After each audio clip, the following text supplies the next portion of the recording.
So today we're discussing Christian Bala, who was convicted in 2007 for the murder of a local man. The case drew much publicity and is still one of Poland's most notorious trials, as the defendant seemed to have been caught by describing details of the murder he was accused of committing in his debut novel.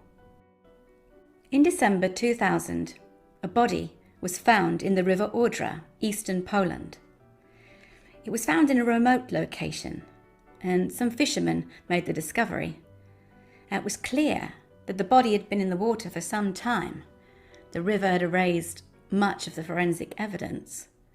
The corpse was male, with visible wounds, including scratches on the face.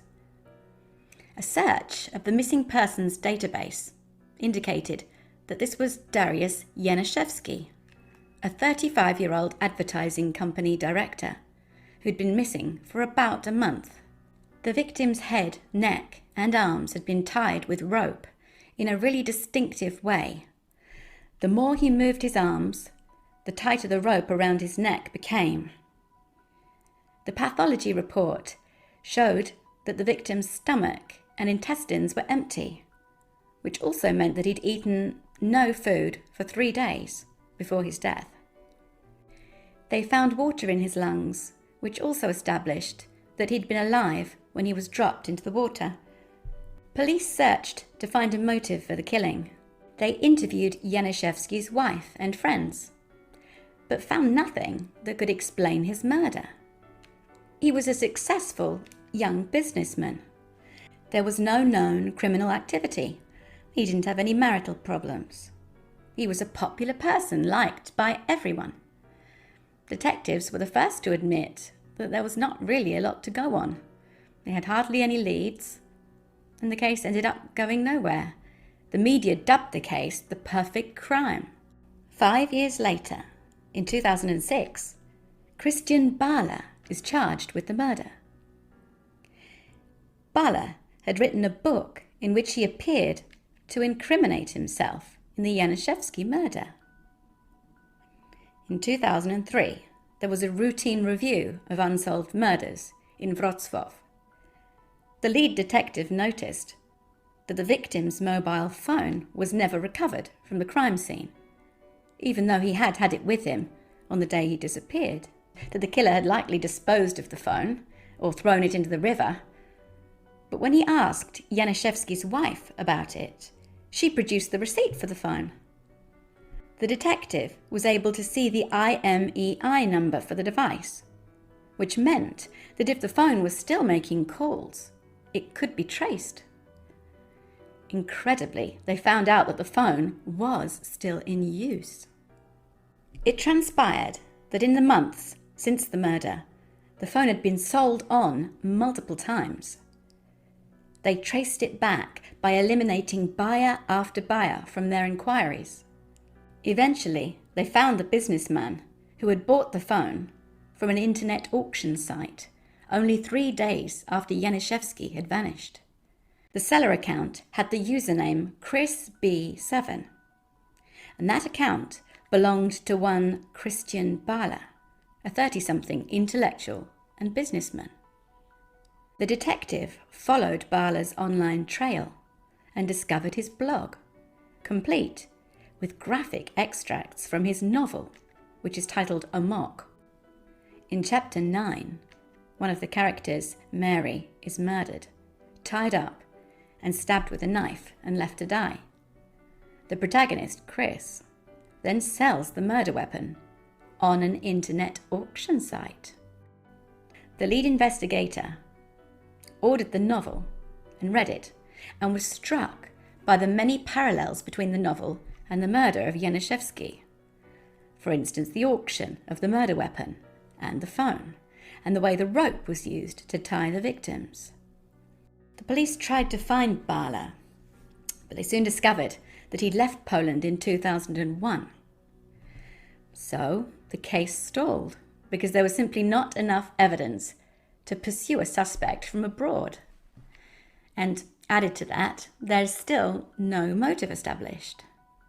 They needed something to connect him to the victim. The investigation team do not question Bala's associates or family in case they tip him off. The last thing they want to do is warn him that he's on their radar, otherwise he might never come back into the country.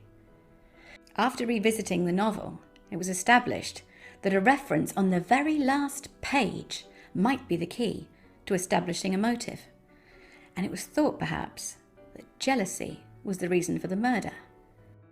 Months passed, and then suddenly, in 2005, Christian Bala's passport is flagged upon re-entering Poland. Bala is subsequently arrested, and over 5 years since Dariusz Janiszewski was tortured and murdered, the suspect can at last be questioned. During interrogation, the detectives made it comfortable for Bala. They removed his chains and tried to make it as easy as possible for him to talk freely.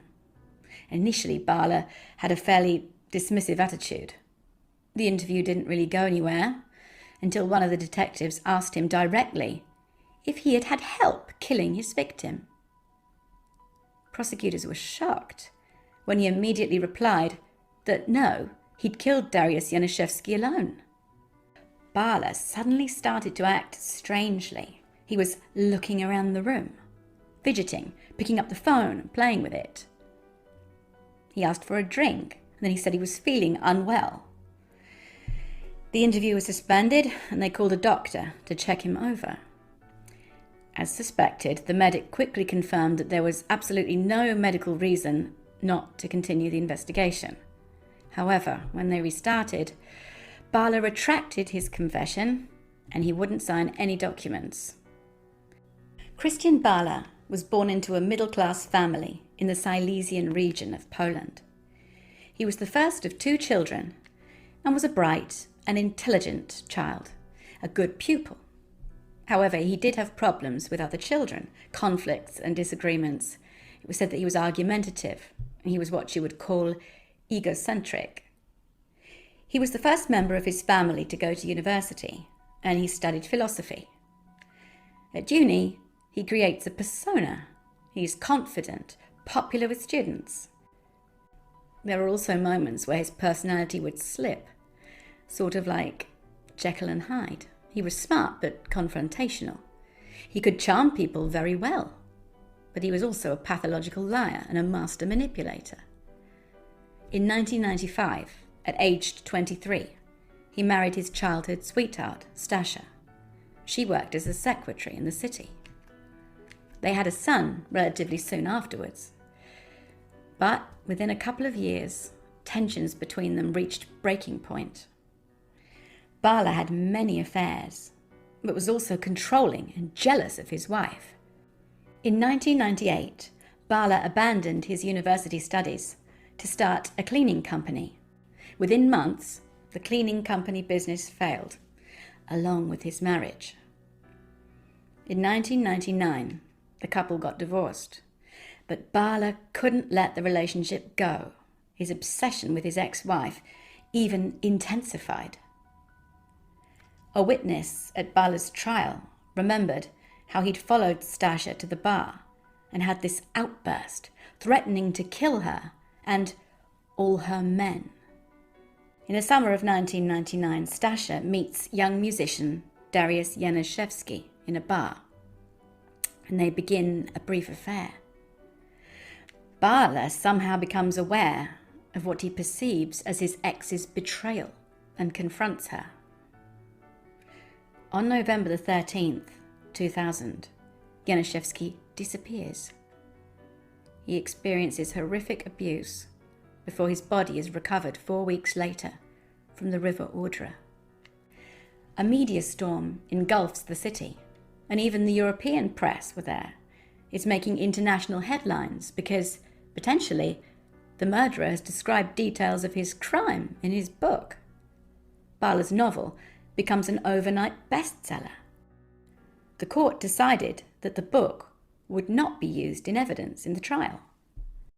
In the 1992 film Basic Instinct, starring Michael Douglas and Sharon Stone, Stone's character is also a suspected killer, who is a best-selling novelist. The trial becomes a media soap opera. opinion is divided surrounding his involvement in the murder. For the prosecution, the task was immense.